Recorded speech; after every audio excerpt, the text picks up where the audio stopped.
E em psicanálise, quando a gente fala mãe e pai, a gente está falando em quem cumpre essa função. Vocês sabem perfeitamente que não são a mãe biológica ou o pai biológico que cumprem essa função, porque vocês cuidam exatamente dessas crianças que a mãe e o pai biológico não cumpriram essa função. Quando a gente fala em função, isso descola um pouco daquela pessoa, porque a função qualquer um pode cumprir. Dá para entender o que é uma função? Quer dizer, eu posso, você pode, o outro pode. Se chegar um bebê aqui, alguém vai ter que cumprir essa função de cuidar desse bebê. Então, com essa ideia de função, a gente pode pensar no que é uma boa função materna para aquela criança naquele momento. E eu tive prestando atenção que, em geral, quando se fala em abrigo, se fala em maternagem, mas eu acho muito importante a gente pensar que os abrigos também têm a função do pai. Ou seja, basicamente a função da mãe é de acolhimento, de contar para a criança o que é o mundo, como é o mundo. A criança vai aprendendo a partir disso, a partir desse contato com o outro. Não existe desenvolvimento sem isso, né? Um outro. Quando eu falo um outro, não quer dizer uma pessoa. Alguém que faça essa marca externa para essa criança que está se desenvolvendo, né? Então, a mãe é aquela que vai primeiro apresentar. A função materna tem essa função de apresentar o mundo para a criança. O pai é aquele que vem para ajudar a separar essa mãe dessa criança. Eu estou falando em termos muito clássicos. Alguém precisa fazer. Uma mãe não tem muitos motivos para se separar das crianças. A maioria de vocês chorou aqui em algum momento de separação porque fez essa função de acolher e de apresentar esse mundo para a criança. O pai, ou a função paterna, é aquela que vem dizer, olha, ok, mas o mundo é mais que a mãe. Precisa ir além, precisa ir para o mundo. Nesse sentido, mesmo nas famílias convencionais, eu acho que os pais saudáveis preparam seus filhos para o mundo. E eu acho que essa é uma marca fundamental nos abrigos, preparar essas crianças para o mundo. Desde esse lugar de cuidador, que não é o pai, que não é a mãe, que nem sempre vão cuidar bem como deveriam cuidar, né?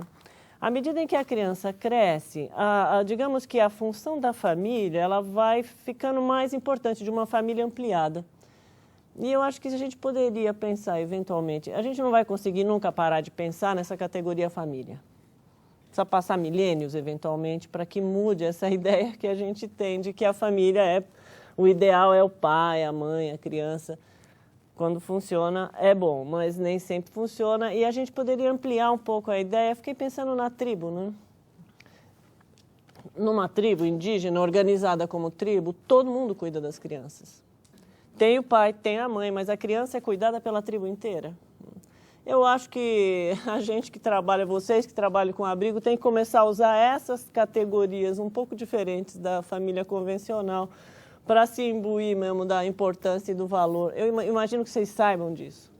Digamos que aquilo que nos une aqui é querer que as crianças tenham uma boa acolhida e um bom atendimento nesse mundo. Acho que isso une todos nós aqui, por mais diferentes que a gente possa ser, por diferentes que seja o nosso trabalho, né, no dia a dia. No primeiro momento, o vínculo é muito, vamos dizer, um bebê pequeno com algumas pessoas. Ele não nota outras crianças, por exemplo. À medida em que vai crescendo, o mundo vai se ampliando. E uma criança já nos seus, sei lá, 1 ano, 2 anos, 3 anos, ela já está completamente inserida numa família que acolhe ela, né? Numa família muito mais ampla do que o pai e a mãe. Sempre assim, mesmo que essa criança cresça a vida inteira numa família convencional.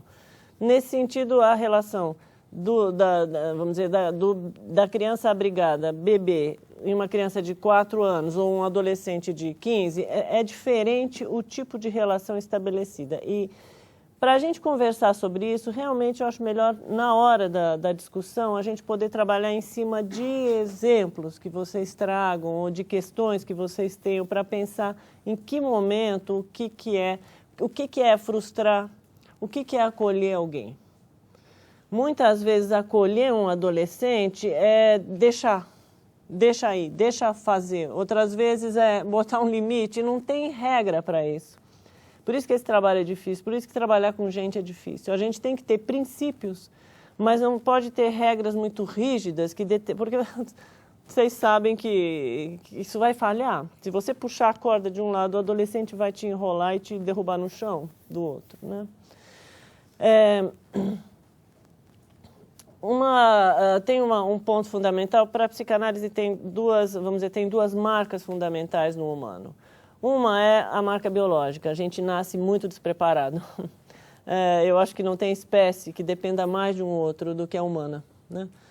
Os animais rapidamente estão preparados para seguir sua vida autonomamente. O humano precisa de muito tempo para trabalhar na autonomia. E essa palavra eu acho que ela é fundamental para o nosso trabalho. Não dá para a gente, eu vou insistir no meu ponto aqui, pensar no que é uma boa distância com a criança. Esse mesmo Winnicott, ele dizia que tinha 3 tipos de mãe, mas ele usa isso como categoria para pensar, não é a mãe mesmo, né? A mãe muito boa, boa demais, né, no inglês. A mãe que falta, má, né, de menos, e a mãe suficiente, né? Como pensar no que é suficiente para essas crianças a partir da realidade que vocês têm do abrigo, né? Não dá para a gente pensar no que é suficiente aqui, pensando no que seria suficiente na casa dele, na família, por exemplo, né? Aí eu acho que tem que usar a criatividade mesmo, para pensar ali naquele lugar. E eu imagino que nas realidades diferentes de cada abrigo, duvido que tenha 2 abrigos iguais aqui. Eu ouvi vocês falando, são de lugares diferentes, inclusive com nomes diferentes, com inserções diferentes, né? O que a gente consegue tirar de comum, né, de experiências tão diferentes que vocês tenham?